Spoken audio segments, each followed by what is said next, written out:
Hey everyone, welcome back to Corporate Decoder, the place where we try to read between the lines of company jargon.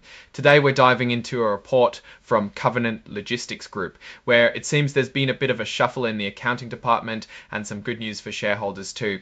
Make sure you're subscribed and join our Discord community in the description below for more behind the scenes looks at corporate filings. Covenant Logistics Group is a logistics company, meaning they handle the movement and storage of goods for other businesses.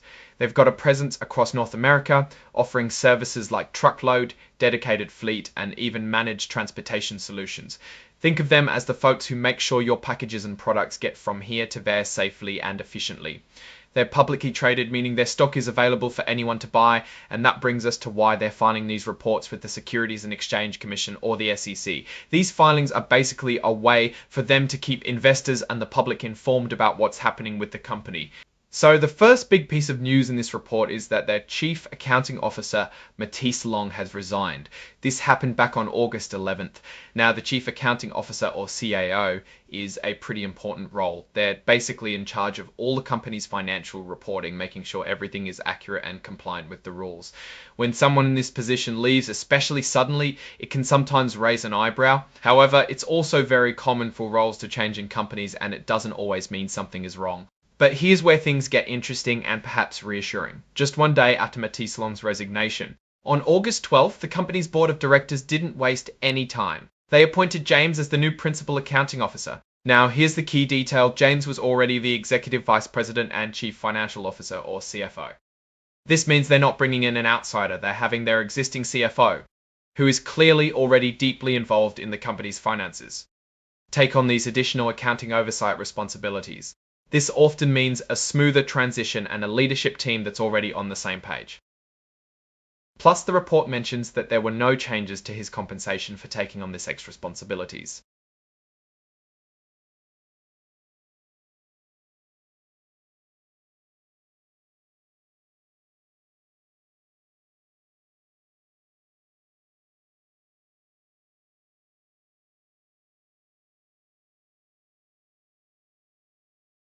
And for those curious about James Grant, his background and experience are already publicly available.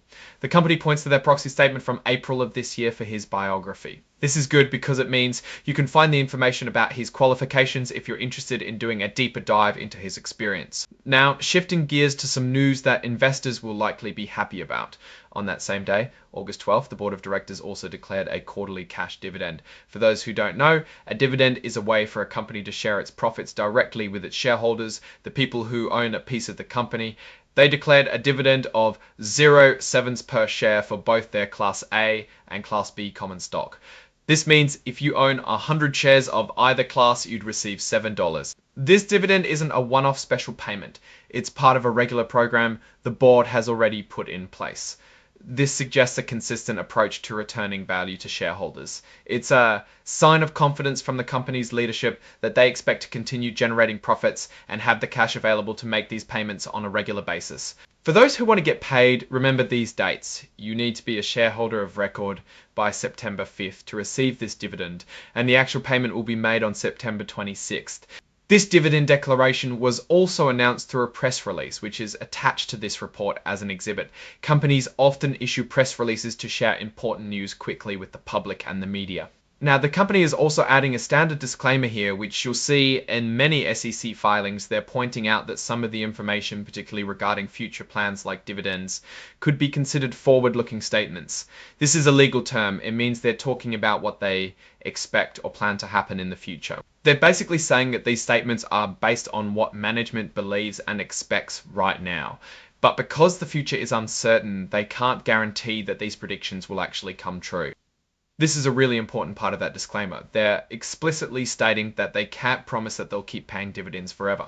The declaration of future dividends depends on many things. They list out a bunch of potential obstacles, things like whether they have enough cash, if they can legally pay them, if any loan agreements prevent it, changes in tax laws, or if the company's financial performance takes a nosedive. They also refer to other risks mentioned in their filings. It's standard legal CYA, essentially covering their backs in case things don't go as planned. Alright, so what's our take on this filing? The leadership change in accounting with the CFO stepping in seems like an internal move that shouldn't cause alarm bells. It suggests stability rather than crisis. The declaration of a consistent quarterly dividend is a positive signal. It shows the company is generating enough cash to reward its shareholders and has confidence in its ongoing financial health. The fact that James Grant, the new principal accounting officer and existing CFO, signed off on this report also adds a layer of confidence. He's directly involved and putting his name on the line. Covenant Logistics Group operates in a competitive industry. Keeping costs low and operations efficient is crucial. The dividend suggests they're managing their resources well and are profitable enough to share those spoils. However, the broad disclaimer about future dividends is a good reminder that no company, no matter how well they're doing today, can guarantee future performance. Economic downturns, shifts in customer demand, or rising operating costs are always potential risks. In conclusion, this report from Covenant Logistics Group seems to indicate a smooth internal transition in a key financial role and a commitment to returning value to shareholders through dividends. For investors, this is generally a good sign, but always remember to keep an eye on the broader economic landscape and the company's ongoing performance. What do you think about these recent developments at Covenant Logistics Group? Let us know your thoughts in the comments below. If you found this breakdown helpful, please give it a thumbs up and subscribe for more insights from the world of corporate finance. And don't forget to check out the Discord link in the description to join the conversation. Thanks for watching, and we'll see you next time on Corporate Decoder.